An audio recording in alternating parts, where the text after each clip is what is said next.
Dare to dream में आपका स्वागत है। आज हम आपको काल भैरव अष्टमी की कथा के बारे में बताएंगे। ब्रह्मा सनातन धर्म के अनुसार सृजन के देव हैं। हिंदू दर्शन शास्त्र में 3 प्रमुख देव बताए गए हैं, जिसमें ब्रह्मा सृष्टि के सर्जक, विष्णु पालक और महेश विलय करने वाले देवता हैं। व्यास लिखित पुराणों में ब्रह्मा का वर्णन किया गया है कि उनके 5 मुख थे, लेकिन 5वां मुख भगवान शंकर ने क्रोध में आकर काट दिया, क्योंकि ब्रह्मा जी द्वारा असत्य बोला गया। इसके बाद से उनके 4 मुख ही हैं, जो 4 दिशाओं में देखते हैं। ब्रह्मा जी ब्रह्म का ही स्वरूप हैं। शिव की श्रेष्ठता को लेकर कई कथाएं हैं। उनमें से एक कथा के अनुसार ब्रह्मा और विष्णु में एक बार श्रेष्ठता को लेकर झगड़ा हो गया। ब्रह्मा ने विष्णु से कहा, मैं हर जीवित अस्तित्व का पिता हूँ, इसमें तुम भी शामिल हो। विष्णु को यह अच्छा नहीं लगा। उन्होंने ब्रह्मा से कहा, तुम एक कमल के फूल से पैदा हुए थे, जो मेरी नाभि से निकला था। इस तरह तुम्हारा जनक मैं हुआ। इस विवाद को सुलझाने के लिए सभी देवता शिवजी के पास कैलाश पर्वत पहुँचे और भगवान भोलेनाथ से पूछा कि ब्रह्मांड में सबसे श्रेष्ठ कौन है। देवताओं का ये सवाल सुनते ही तत्क्षण भगवान शिव के शरीर से ज्योति कुंज निकली, जो नभ और पाताल की दिशा की ओर बढ़ी। इसके बाद महादेव ने ब्रह्मा और विष्णु जी से कहा कि आप दोनों में जो इस ज्योति की अंतिम छोर पर सबसे पहले पहुंचेगा, वह श्रेष्ठ है।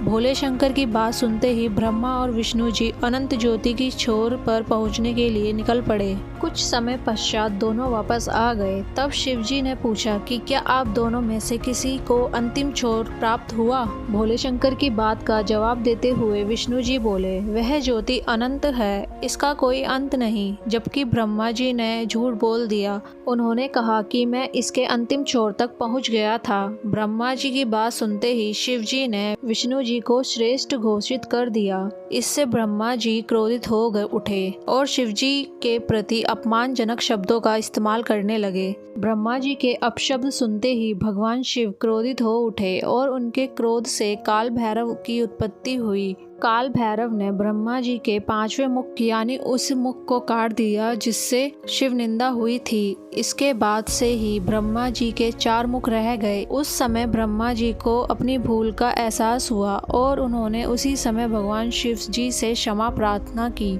शिव जी ने काल भैरव से कहा कि ब्रह्मा का मुख काटने के कारण तुम्हें ब्रह्म हत्या का पाप लगा है। इससे मुक्त होने के लिए प्रायश्चित स्वरूप तुम एक सामान्य व्यक्ति की तरह तीनों लोक का भ्रमण करो, जब तक ब्रह्मा का यह कटा हुआ सर तुम्हारे हाथ से चिपका रहेगा। जब ये सर तुम्हारे हाथ से स्वतः अलग हो जाए, तब ही स्वयं को पाप मुक्त समझना। शिवजी की आज्ञा मानकर भैरव ने तीनों लोकों की यात्रा प्रारंभ कर दी।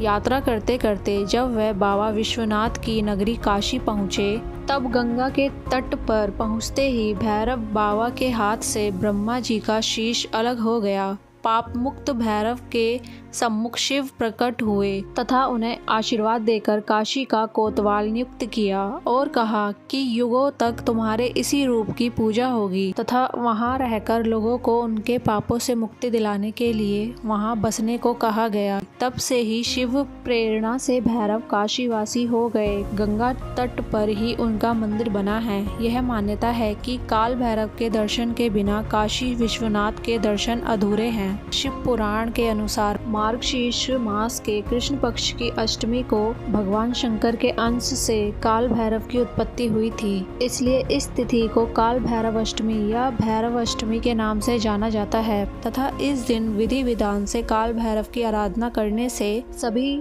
मनोवांछित फल प्राप्त होते हैं।